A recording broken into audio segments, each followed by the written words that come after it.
వేడి వేడి నేతి పులి పొంగలాలు రెడీ అయిపోయాయి.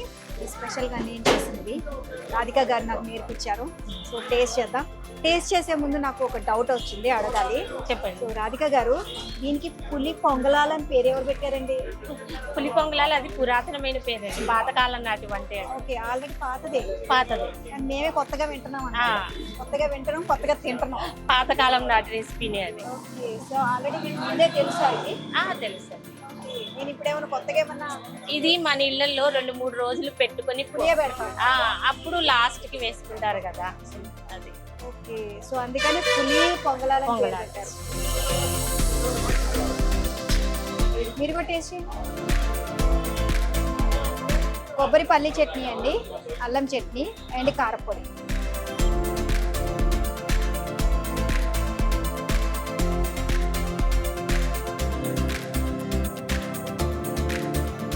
ఉల్లిపాయ తగులుతుందండి, క్రంచీ క్రంచీగా. క్యారెట్లు కూడా మేము వేసాం. క్యారెట్, కొత్తిమీర, పుదీనా, జీలకర్ర. కరివేపాకు, జీలకర్ర. జీలకర్ర కూడా ఆ ఫ్లేవర్ తెలుస్తుంది మనకి, చాలా టేస్టీగా ఉంది.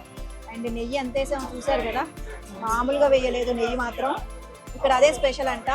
దాదాపు మార్నింగ్ నుంచి ఈవినింగ్ వరకు వీళ్ళు టిఫిన్స్ ప్రిపేర్ చేస్తారుగా. 15 లీటర్ల 15 కేజీ 15 కేజీల నెయ్యి వాడతారంటండి.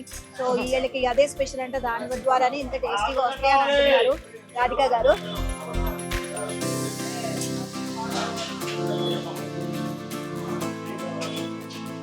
ఎట్లా వేసుకుంటే అలా సాఫ్ట్గా కరిగిపోతుందండి. చాలా అంటే చాలా టేస్టీగా ఉంది.